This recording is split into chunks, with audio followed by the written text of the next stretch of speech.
هذه المعركة تعتبر أقوى معارك المسلمين ضد أهل التوراة. هي أهل التوراة اللي تعرفونهم واللي ما أقدر أقول اسم عشان اليوتيوب لا يتحسس. منطقة خيبر هي أقوى منطقة في جزيرة العرب كاملة، والقوة مو بس في مقاتلينها، القوة حتى في بنائها، في حصونها جدا منيعة، وكانت من 7 المستحيلات أنها تفتح أو أحد يغزوها. يعني مجنون اللي يحط راسه براس أهل خيبر، عشان كذا كانت هي مصدر الفتن. لكن النبي صلى الله عليه وسلم جيش الجيوش وانطلق صلى الله عليه وسلم مع الصحابة لفتح هذه المنطقة اللي كانت مستحيل فتحها، لدرجة أن بعد فتح خيبر تغيرت نظرة العرب للمسلمين تماما جذريا. شفت إذا غلبت أقوى واحد في المنطقة واللي يخافه ويهابه الجميع، وأنت بكل سهولة تجي وتغلب هذا الشخص، كيف أن الناس بعدها تنظر لك بنظرة هيبة. هذا اللي حصل مع المسلمين، وهذا اللي خلاهم يدخلون مكة من دون أي تحدي. قد ذكرنا هذه القصة في مقطعين مختلفة، وكان بين كل مقطع شهر كامل، وكان صعب على بعضكم أنه يجمع ما بين المقطعين، واللي بعضكم أصلا ضيع في القناة. فبناء على طلب بعضكم أني أجمع معركة خيبر في مقطع واحد يكون لنا وللزمن وللأجيال اللي بعد، مرجع لنا نحن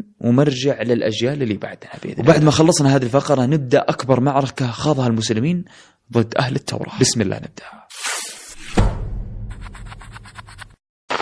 علي بن أبي طالب رضي الله عنه يشيل باب حصن كامل، ويستخدم هذا الباب الضخم كدرع ضد العدو. أغلبنا يعرف هذا الحدث لكن ما يعرف إيش القصة وراه، وليش حصلت هذه الكرامة لعلي بن أبي طالب، وين كان درعه في هذيك اللحظات، وهل هذا الباب فعليا ثقيل لهالدرجة، وكيف الصحابة رضي الله عنهم شافوا هذا الموقف العجيب. في قصة اليوم 14,000 مقاتل من خيبر من أصحاب التوراة اللي أنتم عارفينهم يحوطون حول جيش النبي صلى الله عليه وسلم اللي كان 1400 مقاتل من المسلمين فقط. وكان النبي صلى الله عليه وسلم وقتها متجه لخيبر. اي نعم، خيبر أقوى المناطق حراسة في الجزيرة العربية كاملة، وهي منبع الفتن والدسائس والخبث كامل، حتى إنها هي سبب الفتن بين قبائل العرب منذ الأزل، وأكثر منطقة تآمرت على النبي صلى الله عليه وسلم وعلى المسلمين. في هذه المنطقة بالذات فيها مؤونة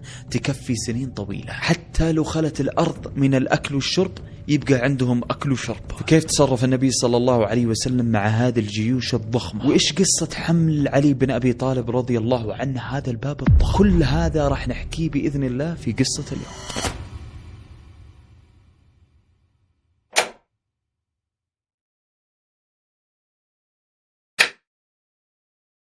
حصون خيبر مقسمة لقسمين زي ما قلنا قبل كده. اللي بالمقدمة 5 حصون، وهي قسمين بعد. قسم في وادي اسمه وادي النطاح، وفيها 3 حصون. يعني في الوادي هذا 3 حصون: حصن الناعم اللي فتحوه المسلمين اللي ذكرناه في القصة اللي راحت، ومن بعد حصن الصعب، ومن بعد حصن قلعة الزبير اسمه زي كده. هذا اللي في وادي النطاح. أما القسم الثاني أو الشق الثاني هو في منطقة اسمها الشق، وهي حصنين: حصن أبي ونزار، وهي على منطقة مرتفعة أكثر من وادي النطاح. يعني عندك الوادي ومن بعده مرتفع شويتين ومن بعده مرتفع كبير، وهي الحصون الكبيرة، وهو الشق الثاني، الشق اللي وراء وهو الكبير. واسم حتى أسماءها عجيبة، يعني أسماءها صعبة شوي: حصن القموص، وحصن النطيح، شفت كيف، وحصن السلالم. والظاهر أن هذا بعيد جدا يعني من اسمه كذا، كثيرة فيه السلالم. أتمنى أنك تصورت خيبر الحين أمامك. وادي النطاح، منطقة الشق، ومن بعدها المنطقة العليا، وأعلاها حصن السلالم. في السنة 6 من الهجرة، والنبي صلى الله عليه وسلم راجع من صلح الحديبية. كانوا الصحابة متحطمين من هذا الصلح، كان في أنفسهم أنهم راح يعتمرون، لكن كل هذا تحطم، وفوق ذا كله تم صلح فيه ظلم للمسلمين. لكن الله سبحانه وتعالى واساهم بهذه الآية، فقال الله سبحانه وتعالى: وعدكم الله مغانم كثيرة تأخذونها فعجل لكم هذه وكف أيدي الناس عنكم ولتكون آية للمؤمنين ويهديكم صراطا مستقيما. طبعا هذه الآية خلت الصحابة رضي الله عنهم يستبشرون وتتحسن نفسياتهم، وأيقنوا بأن كل اللي حصل هو تخطيط إلهي من الله، وعرفوا بأن اللي حصل لهم خير. فمرت الأيام إلين جات سنة 7 هجري، إلا بالرسول صلى الله عليه وسلم يأمر الصحابة بأنهم يتجهزون لغزوة جديدة، غزوة خيبر.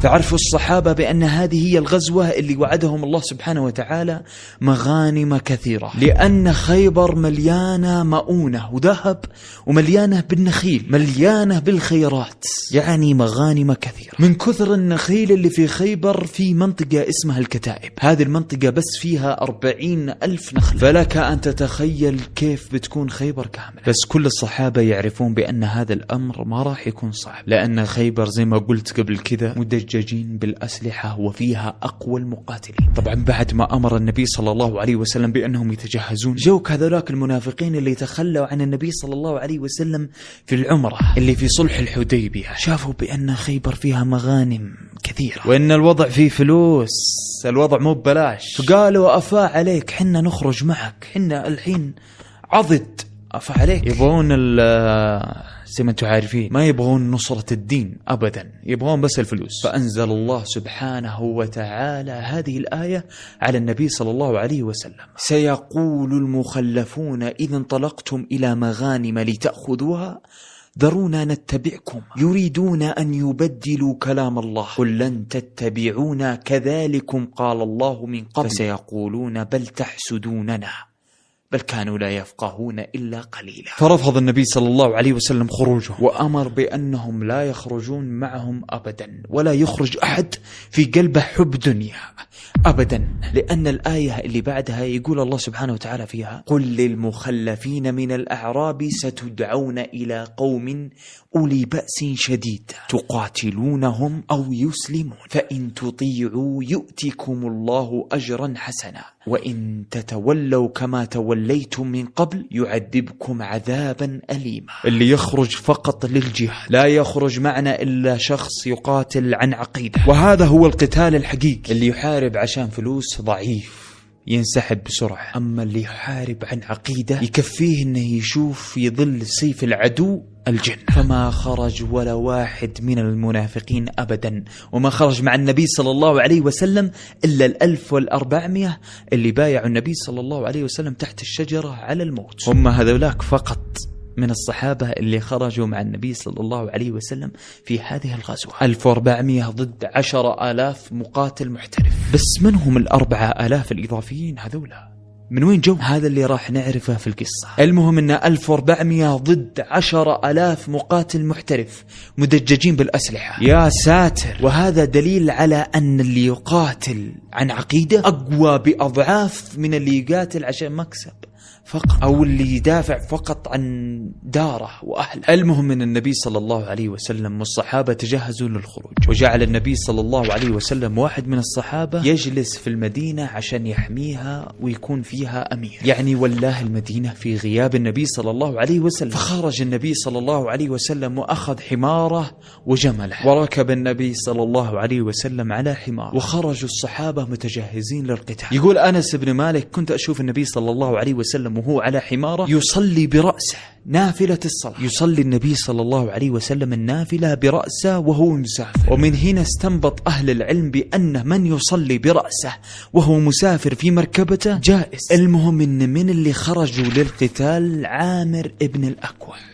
رضي الله عنه، أظنكم عرفتوه، هذاك الشخص اللي كان سبب إسلامه الذيب. عامر بن الأكوع كان راعي غنم وشاعر ومقاتل شرس، جمع بين هذه الثلاث. فكانوا الصحابة يمشون مع عامر بن الأكوع وهم يعرفون بأن له في الشعر، فقال واحد من الصحابة اللي يحبون الشعر: أسمعنا من شعرك، أعطنا أبيات. فقال: اللهم لولا أنت ما اهتدينا ولا تصدقنا ولا صلينا فاغفر فداء لك ما اتقينا وثبت الأقدام إن لاقينا وألقينا السكينة علينا إنا إذا صيح بنا أبينا وبالصياح عولوا علينا. وبدأ الصحابة يرددون هذه الأبيات بصوت عالي، بدأوا يرددونها وعشان معنوياتهم ترتفع. فسمعهم النبي صلى الله عليه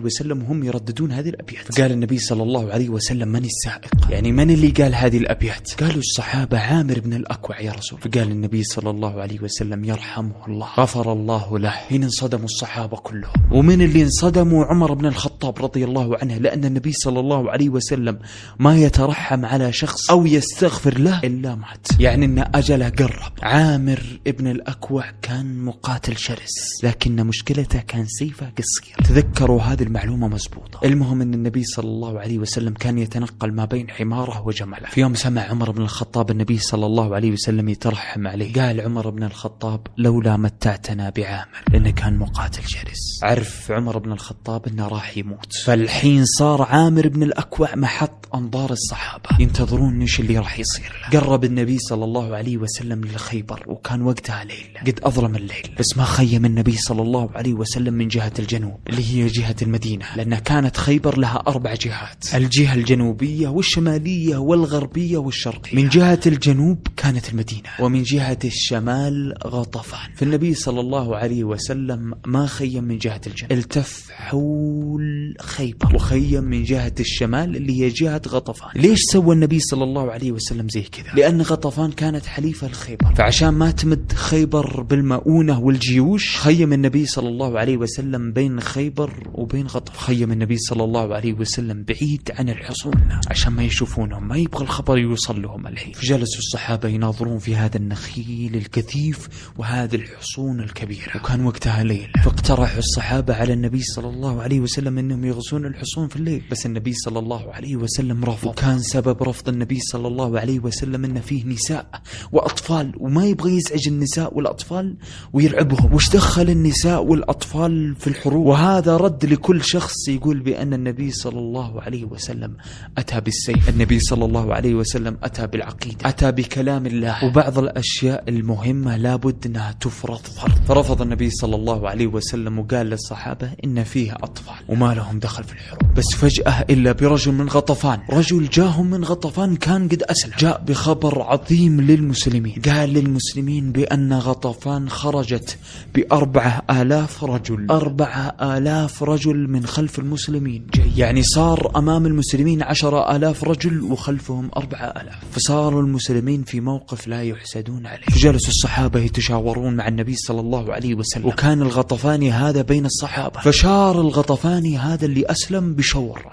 قال أنا يا رسول الله أخذلهم عنكم، هم ما يعرفون أني أسلمت، أروح وأخذلهم عنكم. فوافق النبي صلى الله عليه وسلم أن هذا الغطفاني يخذل. فانطلق هذا الغطفاني للجيش. أول ما وصل للجيش بدأ يصيح في الجيش، وكان في بعض اللي أسلم من غطفان في داخل الجيش، فزبط الوضع. فقام هذا الغطفاني يصيح في الجيش بأن محمد خرج بجيش عظيم من المدينة متجه لأهاليكم، خرج بجيش ثاني مختلف من المدينة متجه لأهاليكم يحتل غطفان، ارجعوا. طبعا غطفان خرجت لأنهم متحالفين مع خيبر على أنهم يأخذون ثمار خيبر لمدة سنة. في يوم شافوا هذا الشخص جاهم بهذا الخبر قالوا لا، السالفة فيها أموال فقط، خلونا نرجع لأهالينا وديارنا أهم. وتخاذلوا ورجعوا لديارهم. والحين ما بقي للمسلمين إلا خيبر أمامهم، بس كانوا برضو 10,000 مقاتل مو بسهلين. فقام النبي صلى الله عليه وسلم والصحابة في بداية الصبح، باقي ما أشرقت، فصلوا صلاة الفجر وباقي الدنيا ظلام، يعني صلوا صلاة الفجر في أول وقتها. وأول شروق الشمس قدم النبي صلى الله عليه وسلم لحصون خيبر، قدموا إلين قال النبي صلى الله عليه وسلم قفوا. وبعدها ناظروا الصحابة رضي الله عنهم في هذه الحصون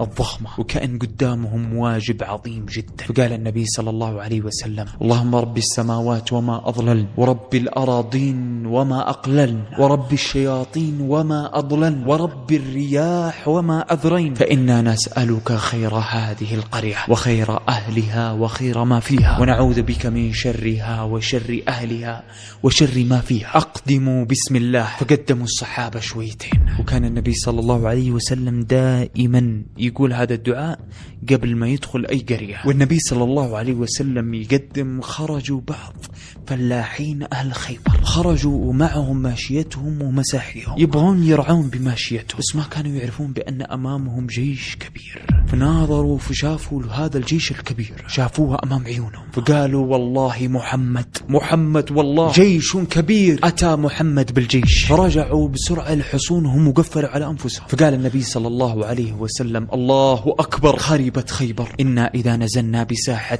قوم فساء صباح المنذرين. الحين بدأ الجد، عرفوا خيبر بأن النبي صلى الله عليه وسلم جاهم بالجيش، وإن ما أمامهم إلا السيف، ما في أي طريق أو إنهم يدخلون في الإسلام فقط. فكان النبي صلى الله عليه وسلم والصحابة ينتظرون متى يقام الأذان داخل خيبر، فإذا أقيم الأذان وقفوا الحرب، وقفوا الهجوم، خلاص انتهى كل شيء. وانصدموا بهذا الأمر اللي شافوه.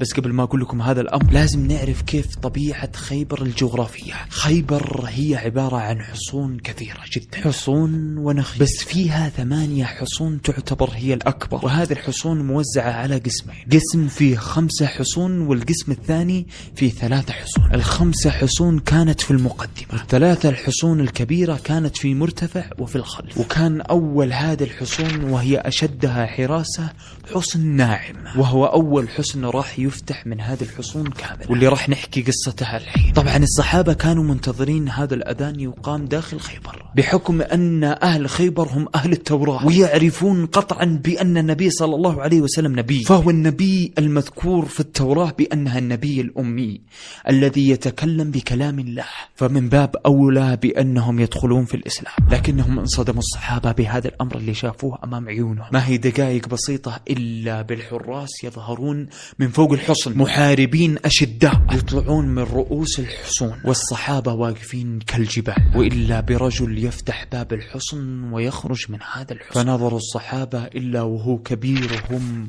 وعظيمهم مرحب، وكان ملكهم في ذاك الوقت، وكان يرقص بالسيف بكل ثقة، يرقص ويتمخطر ويتكبر بهذا السيف اللي معه. كان يمشي ويردد على لسانه ويقول قد علمت خيبر أني مرحب، شاكي السلاح بطل مجرب، إذا الحروب أقبلت تلهب. قاعد يرقص بسيف، يعني جالس يدعو للمبارزة بسيف. بس ما تتوقعون من اللي خرج من المسلمين في ذاك اللحظة؟ خرج عامر بن الأكوع، عامر بن الأكوع اللي ترحم عليه النبي صلى الله عليه وسلم واستغفر له. وهنا يحكي ولد أخوه سلمة ابن الأكوع، يحكي القصة بنفسه، يقول يوم انتهى مرحب من الشعر قام عمي عامر وقال قد علمت خيبر أني عامر، شاكي السلاح بطل مغامر. فوقفوا أمام بعض مستعدين للقتال، وبدأ صراخ جيش خيبر من فوق الحصون تعلى وتعلى، وبدت المبارزة، هذا يضرب وهذا يضرب وهذا يصد وهذا يضرب. فجاء مرحب يبغى يضرب عامر، فصد عامر الضربة، فطار سيف مرحب، صار مرحب من دون سيف، والحين القوة في يد عامر. فرفع عامر سيفه يبغى يقطع رجل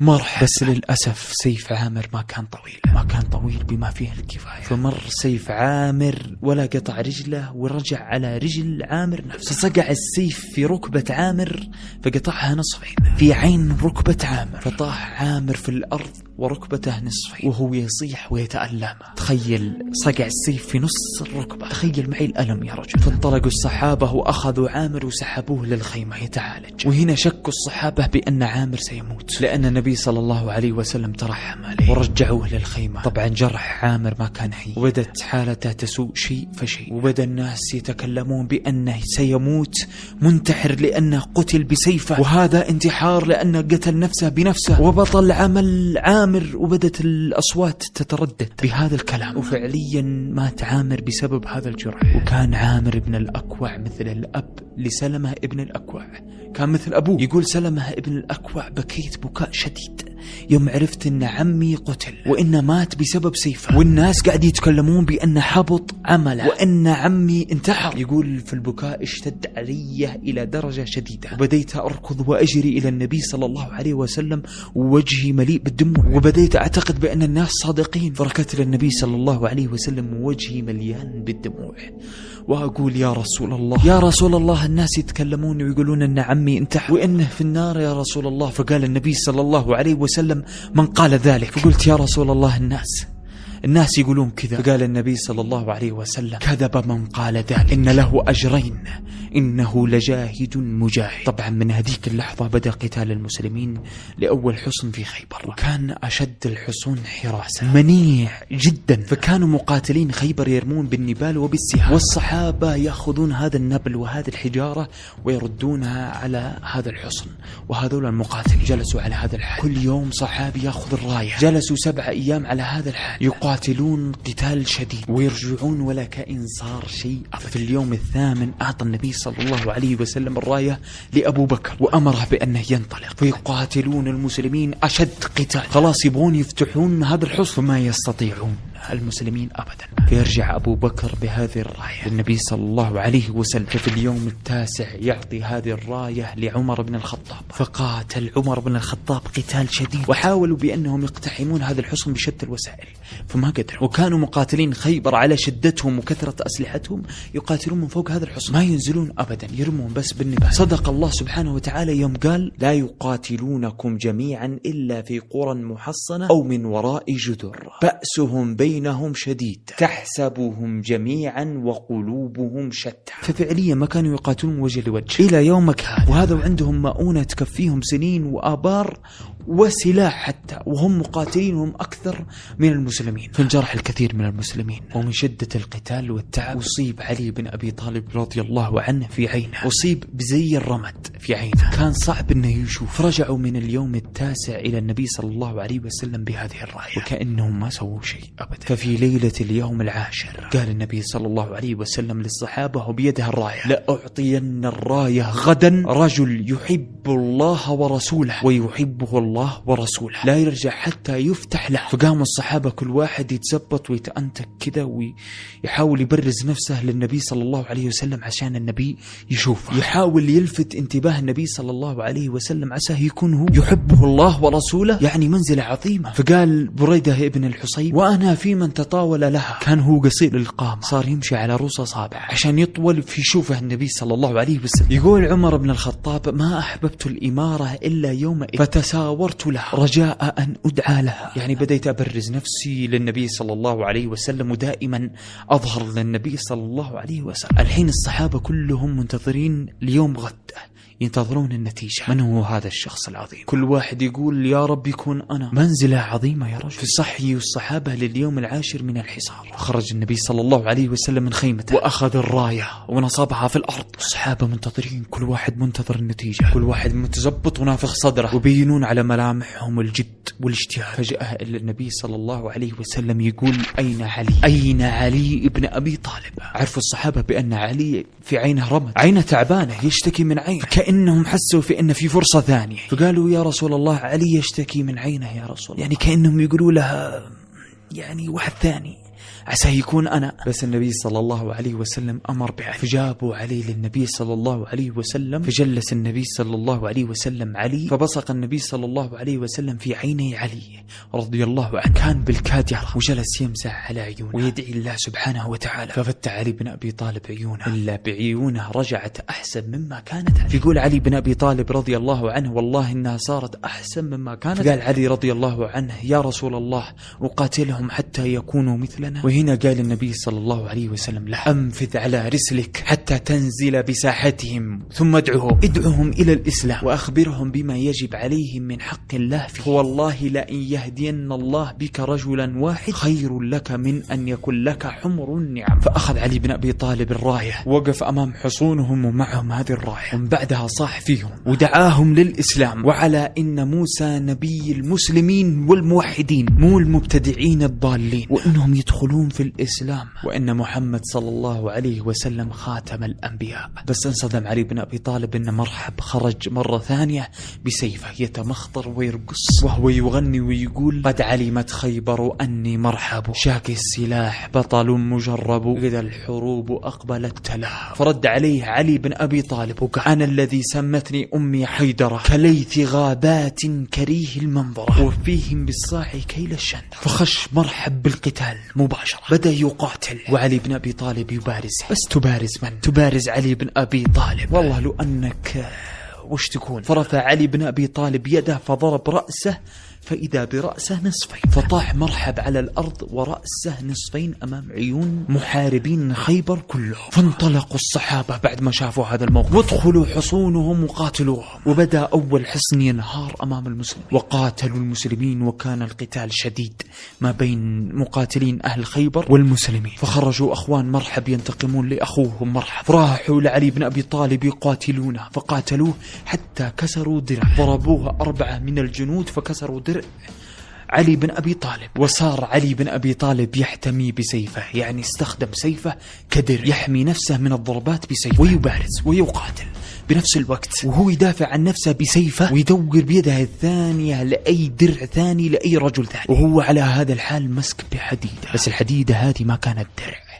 الحديدة هذه كانت باب الحصن. شل هذه الحديدة ورفعها، إلا بالأجساد أمام الصحابة ترتفع، إلا بعلي رضي الله عنه بيده باب الحصن. منظر عجيب أمام الصحابة يوم شافوا هذا المنظر انصدموا من اللي شافوا. تخيل الجثث وهي ترتفع في الهواء، يقاتل ويدفع العدو بهذا الباب. طبعا الصحابة نفوسهم ومعنوياتهم ارتفعت، وأهل خيبر انصدموا من هذا المنظر اللي شافوا. إيش هذا الرجل؟ فبدت معنويات العدو تتكسر وتتحطم، مع أن كان قتالهم شديد جدا. فبدأوا ينسحبون شيء فشيء من حصن ناعم وينحازون إلى حصن الصعب بن معاذ. الصحابة ما شافوا مثل علي يقاتل هذا القتال الشرس إلا رجل واحد، رجل كان يقاتل قتال شرس جدا. فانعجبوا الصحابة بعلي وبهذا الرجل، فواصلوا القتال إلين الله فتح عليهم هذا الحصن، ودخلوا أهل خيبر للحصن الثاني وقفلوا على أنفسهم، وانتصروا المسلمين على أول حصن. جو 8 رجال من أقوياء الصحابة يبون يرفعون باب الحصن عشان يشوفون قد إيش قوة علي بن أبي طالب، فما قدروا يزحزحونه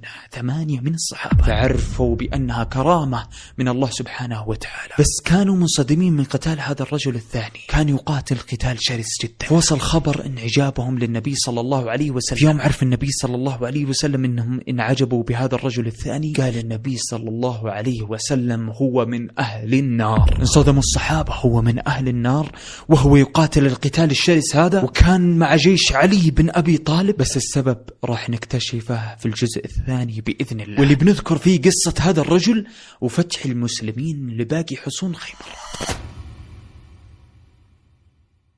زي ما قلنا قبل كذا، خيبر عبارة عن حصون ضخمة جدا، ضخمة وكثيرة وبداخلها خيرات، والمسلمين عشان يفتحون هذه الحصون لازم الوقت والقوة والاجتهاد والإيمان بالله سبحانه، كلها متوفرة إلا المؤونة كانت قليلة عند المسلمين. إذا كان أول حصن اللي هو حصن ناعم استغرق من المسلمين 15 يوم، نصف شهر في حصن واحد. فإيش سووا الصحابة في باقي الحصون؟ خصوصا أن المسلمين فتحوا حصن ناعم وما بداخله أي مؤونة، ما فيه أي شيء، فقط كان هو جدار منيع لابد للمسلمين أن يقتحمونه عشان يبدون في باقي الحصون. في قصة اليوم المسلمين بيدخلون في مجاعة قوية جدا، وفيه رجل بين المسلمين كان يقاتل قتال شديد جدا، بس النبي صلى الله عليه وسلم أخبر الصحابة بأنه من أهل النار، واللي خلى الصحابة يدخلون في نوع من الفتنة والاختبار من الله سبحانه وتعالى. كيف هذا الرجل اللي يجاهد ويقاتل في سبيل الله يقول عنه النبي صلى الله عليه وسلم أنه من أهل النار؟ كيف خرجوا المسلمين من هذه المجاعة القوية؟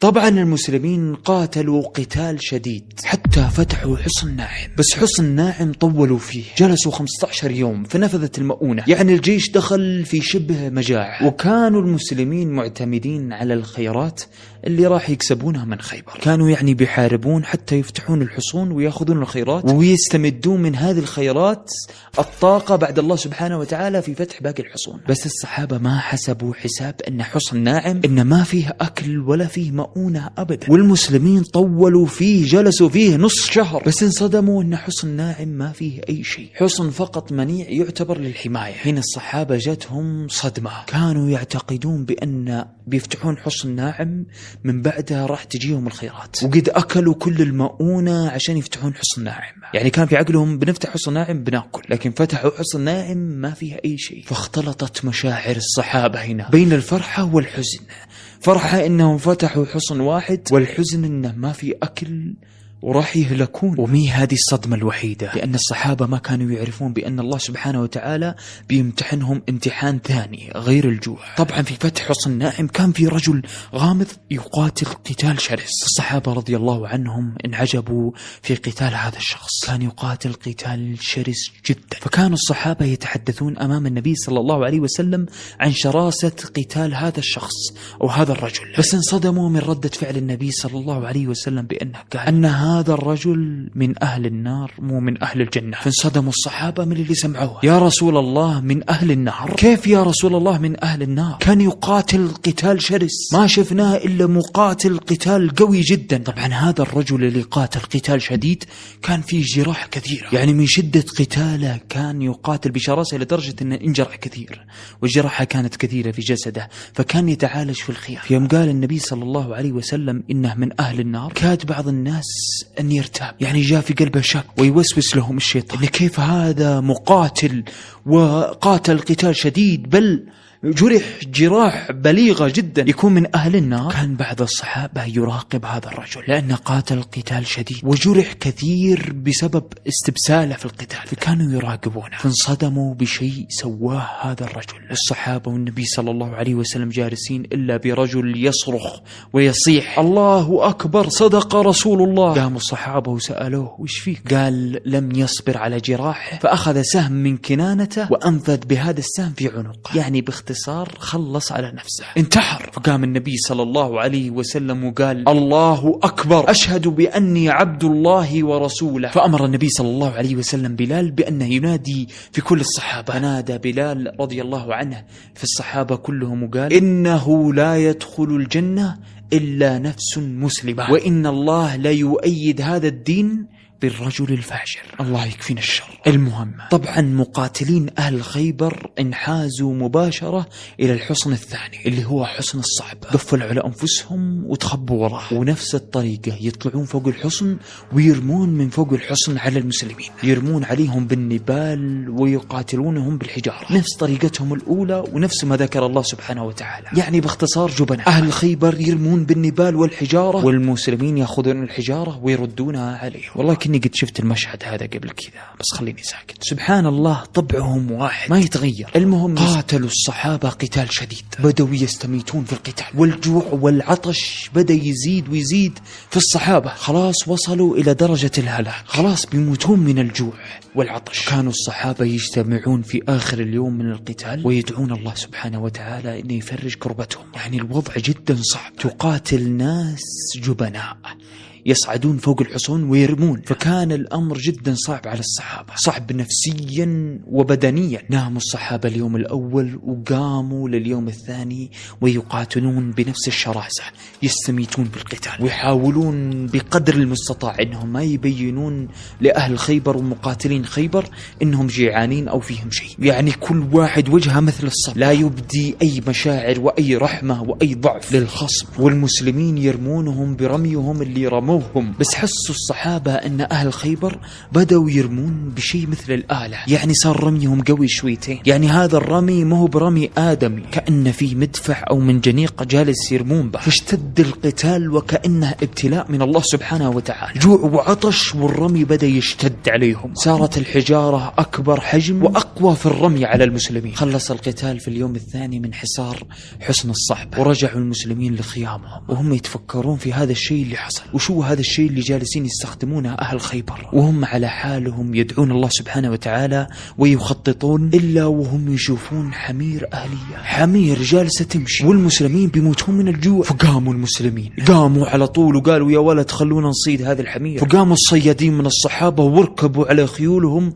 ويصطادون هذه الحمير، وفعليا اصطادوها كلها، ما ذكر كم عددها لكنها كانت حمير كثيرة. ذبحوها هذه الحمير بسرعة ورموها سريع سريع في القدور، وصب لك شويتين ملح ويجيك أحلى سليك حمير على كيف. طبعا النبي صلى الله عليه وسلم ما عرف إلا من ريحة شيء جالس يطبخ، الريحة انتشرت، وعرف النبي صلى الله عليه وسلم أنهم يطبخون حمير أهلية، والظاهر أن هذا الحمير كانت لأهل خيبر. والصحابة جالسين يقلبون في القدور إلا بمنادي ينادي إن الله ورسوله ينهاكم عن لحوم الحمير الأهلية أو الإنسية فإنها رجس، وفي رواية ثانية نجس. صحابة بيموتون جوع، صحابة من قوة الجوع بعضهم قد أكل نص الفخذ واللي أكل نص الكتف، قد بدوا في الأكل. حتى يوم سمعوا هذا الكلام رموا اللي في أيديهم مع شدة الجوع اللي كانت فيهم، وقفوا الأكل مباشرة وسمعوا للنبي صلى الله عليه وسلم. في بعض الصحابة قام يستفرغ، وكان بعض الصحابة يتعمد الاستفراغ، يعني يدخل أصابعه في حلقه ويستفرغ اللي في بطنه على قوة الجوع اللي كانت فيه. يقولون الصحابة شلنا القدور وقمنا كبيناها كاملة وحنا قلوبنا بتتقطع. إذا وصل الواحد لمرحلة من الجوع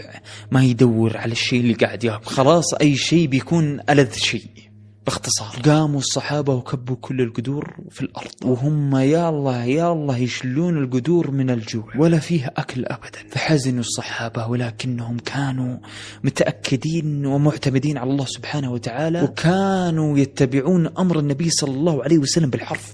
حتى اللي أكل منها قام يستفرغ. لو قال لهم النبي صلى الله عليه وسلم نطوا في النار نطاعة للنبي صلى الله عليه وسلم. فهم الصحابة اللي دافعوا عن النبي صلى الله عليه وسلم في غزوة أحد بأجساده، ما تبغى يستفرغ اللحم. بس النبي صلى الله عليه وسلم واساهم بالكلام هذا وقال إن الله سيأتيكم برزق هو أحل من داء وأطيب من داء. شفت هذا اللحم النجس ربي سيبدلك خيرا منه، بس اصبر. طبعا هذا الكلام عزز في نفوس الصحابة تعزيز كبير، فاستعادوا نشاطهم وعرفوا بأن النصر راح يكون قريب. طبعا في هذه الغزوة حرمت الكثير من اللحوم، لحوم الحمير الأهلية وغيرها من اللحوم اللي مذكورة في النصوص وفي الأحاديث. وفي هذا الغزوة برضو نهى النبي صلى الله عليه وسلم عن أكل البصل والكراث وبعدها تصلي في المسجد، فهم منهي. شفتوا كل هذا التشديد والتحريم والنهي من النبي صلى الله عليه وسلم، والصحابة كانوا في حالة من المجاعة لا يعلم فيها إلا الله سبحانه وتعالى. كل هذا كان اختبار من الله سبحانه وتعالى. الله سبحانه وتعالى يختبر الصحابة ويختبر صبرهم، فما تتخيلون إيش اللي صار بعدها. فصبروا الصحابة وقاتلوا وآمنوا بالله سبحانه وتعالى وحده، وسمعوا كلام النبي صلى الله عليه وسلم بالحرف. فبعد هذا الموقف تحول الصحابة من بشر عاديين إلى وحوش بشرية، فكانوا يقاتلون شوية ويستريحون شوية. وهنا حصل موقف عجيب وهم مستريحين في المخيم حقهم. بعد ما رجعوا المسلمين لمخيمهم شاف النبي صلى الله عليه وسلم رجل كان معه أغنام قد خرج من الحصن بعد ما هدي الحرب عشان يرعى بغنمه شويتين. كان يعتقد بأن المسلمين ما راح يشوفونه، فأول ما شافها النبي صلى الله عليه وسلم قال من رجل يطعمنا من هذه الغنم؟ فقام واحد من الصحابة اسمها أبو اليسر فقال أنا يا رسول الله، لا خلها هي عندي. وبأسرع من البرق ركب هذا الصحابي على خيله وخيله يركض من سرعته. فهذا الراعي شاف إلا بالخيل جاية من بعيد، الخيل يسابق الريح. قام هذا الراعي يهش غنمه بسرعة عشان يدخلهم الحصن، والخيل هذه جاية من بعيد. قام هذا الراعي يدخل أكبر عدد من الغنم، وعلى آخر لحظة قبل ما تدخل آخر غنمتين يشيل هذا الصحابي تحت إبطيه غنمتين، وهو راكب على الخيل شل غنمتين تحت إبطيه، على الإبط اليمين غنمة وعلى الإبط اليسار غنمة، والخيل يجري بأسرع سرعة. يقول وأرجع للنبي صلى الله عليه وسلم وأنا شايلها وماني مستوعب، شايل غنمتين وراكب على الخيل، هذه يحتاج لها مهارة قوية. يقول ما حسيت بثقل الغنمتين إلا يوم وصلت عند النبي صلى الله عليه وسلم، بدأ يحس بالتنميل في يديه من ضغط الغنمتين في إبطه. يقول ما فكيتها لين طرحتها عند النبي صلى الله عليه وسلم. رزق الله سبحانه وتعالى، وكأن الله سبحانه وتعالى يبدلهم بدل الحمير هذيك غنمتين أطيب بكثير من هذاك اللحم النجس. بس الغنمتين هذه إيش تسوي مع 1400 صحابي على غنمتين بس؟ تعتبر تصبير. وجاء اليوم الثالث للحصار، خلاص الصحابة استقبوا شويتين، وبعد ما واساهم الله سبحانه وتعالى بالغنمتين هذه استبشروا الصحابة ورجعت لهم طاقتهم. اشتد القتال، كان فيهم طاقة بس الطاقة هذه انتهت في أول 10 دقائق. ما مر 10 دقائق إلا الصحابة يتخابطون الجوع، بس حاولوا بقدر المستطاع ما يبينون تعبهم ولا جوع لمقاتلين خيبر. بس مع القتال تعبوا تعب شديد. فراحوا مجموعة من الصحابة من بني أسلم إلى النبي صلى الله عليه وسلم، وكانوا تعبانين تعب شديد وجوع، كانوا في نص القتال يقاتلوا. فقالوا يا رسول الله تعبنا يا رسول الله، جهدنا جوعا، ضعفنا، ما احنا زي أول يا رسول الله. وهنا النبي صلى الله عليه وسلم تألم، وبدت ملامح الحزن على النبي صلى الله عليه وسلم تبين. ففي لحظتها ومشاعر النبي صلى الله عليه وسلم بالحزن عالية جدا، رفع يديه لله سبحانه وتعالى ودعا وقال اللهم إنك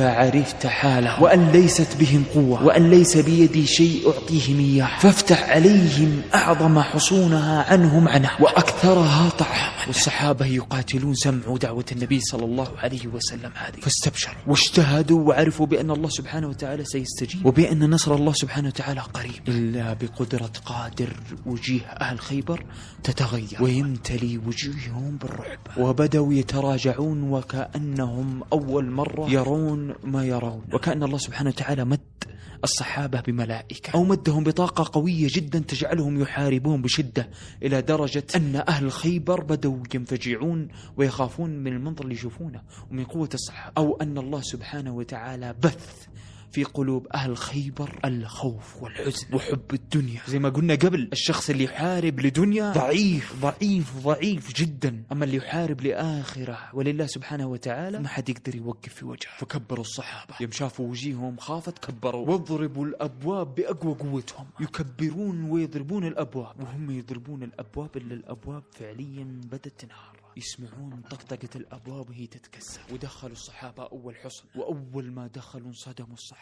من اللي شاف خيرات كثيرة جدا، شافوا اللي كانوا يتمنونه من زمان، أنواع الخبز والفواكه.